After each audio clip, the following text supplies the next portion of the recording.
Nosso assunto hoje, energia padrão Enem. O Enem tem um ponto de vista muito particular, muito único a respeito de energia, e é um assunto que eles cobram de maneira muito atípica em relação aos outros vestibulares, mas bem típica das provas do Enem. Então vamos lá. Nós vamos começar falando a respeito das chamadas usinas hidrelétricas ou hidroelétricas, se você prefere, elas também podem ser chamadas assim. Como é que funciona uma usina dessas? Primeira providência, você vai lá, constrói uma barragem e armazena a maior quantidade possível de água que você conseguir. Na hora que você faz isso, essa água tem uma energia potencial de gravidade. Aí você cria dutos e você deixa a água escoar através desses dutos. Quando a água escoa através dos dutos, a energia potencial vira energia cinética. Esses dutos entram em uma turbina.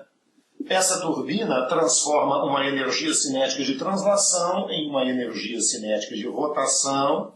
Essa turbina está ligada a um gerador. Esse gerador transforma a energia cinética em energia elétrica. Quase todas as nossas usinas, elas têm da turbina em diante em comum. Então nós temos uma turbina, que nesse caso é acionada por água, que por sua vez aciona o gerador, que por sua vez produz energia elétrica.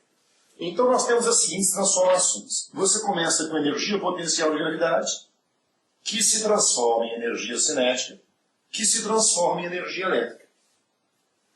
Aí, muito se fala a respeito da potência de uma usina hidrelétrica qualquer. Pois a potência de qualquer coisa ela pode ser dada por trabalho sobre tempo, ou, se você prefere, energia sobre tempo. Aqui no nosso caso, por exemplo, numa usina hidrelétrica, nós começamos com uma certa quantidade de energia potencial de gravidade, mgh, dividida pelo tempo. Mas acontece que lá na hidrostática, por exemplo, você deve se lembrar que densidade é massa sobre volume.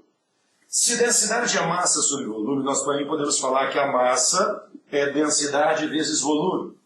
Então essa potência seria densidade vezes volume vezes gravidade vezes altura sobre tempo. Só que aí nós temos aqui algo, essa relação que você está vendo aí, volume dividido por tempo, que tem nome. Isso é uma grandeza chamada de vazão, na maioria das vezes representada por uma letra R. Então, significa dizer que a potência de uma usina hidrelétrica depende da densidade da água, da vazão disponível, da gravidade e da altura de queda. Acontece que dos 4 fatores que você está vendo aqui, tem 2, densidade e gravidade, sobre os quais você não tem o menor controle. Mas existem outros 2, vazão e altura de queda, que esse sim, nós temos algum controle sobre isso.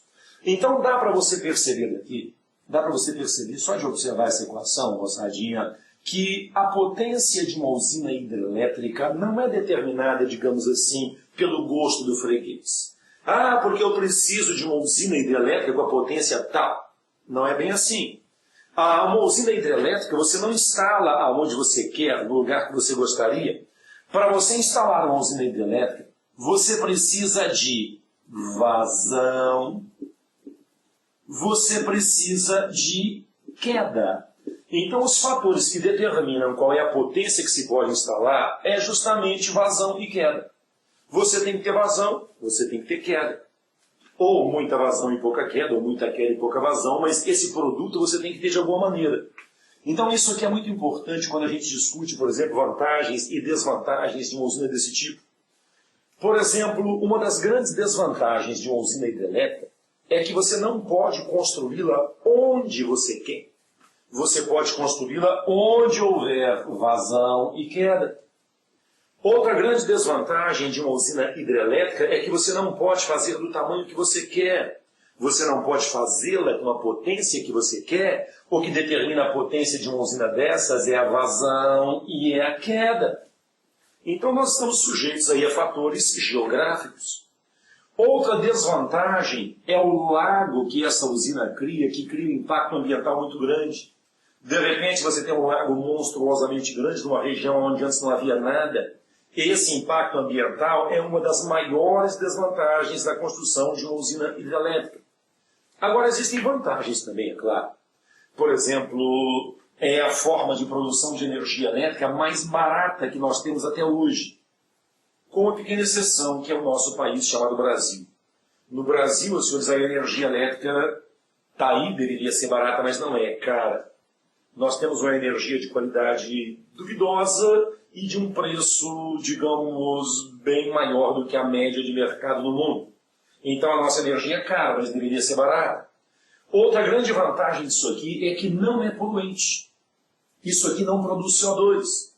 Ou, mudando um pouquinho a nossa conversa, não deveria ser poluente, mas isso aqui é Brasil. E no Brasil, a moçada do Brasil é tudo diferente. Então, no Brasil, o que acontece é que esses lagos, quando foram criados, eles foram feitos em cima de massa verde. Qualquer lugar do mundo onde se faz uma usina igual a essa, remove-se toda a massa verde, mas aqui não. Então existe muita massa verde sepultada no lago, e essa massa verde, com o passar do tempo, ela apodrece e dá origem a gases, principalmente metano, que é muito mais eficiente do que o CH2 para produzir efeito estufa. Então, voltando para a nossa listinha. Vantagens: energia barata e não poluente, exceção do Brasil. Desvantagens: você não escolhe o local, você não escolhe o tamanho. Outra desvantagem é que isso aqui é uma coisa meio demorada. Do dia que você resolveu montar uma usina até o dia que ela começa a produzir, passam-se em média 8 anos. Então isso aqui não resolve problemas imediatos. Isso aqui exige planejamento a médio prazo. E se tem uma coisa que o nosso governante não sabe fazer, é planejar além do seu tempo de mandato. Então isso aí cria um certo empecilho. Então esse é o nosso perfil das usinas chamadas hidrelétricas. Primeira questão, probleminha do Enem, está dizendo assim: a construção de grandes projetos hidroelétricos também deve ser analisada do ponto de vista do regime das águas e do seu ciclo na região. Em relação ao ciclo da água, pode-se argumentar que a construção de grandes represas.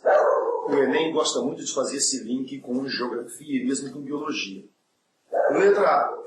Não causa impactos na região, uma vez que a quantidade total de água da Terra permanece constante.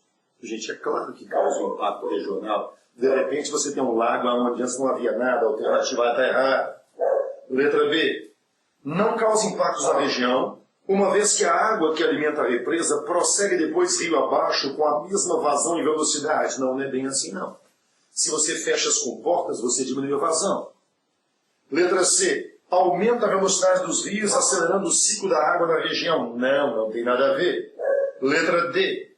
Aumenta a evaporação na região da represa, acompanhada também por um aumento local da umidade relativa do ar. Sim, isso é verdade.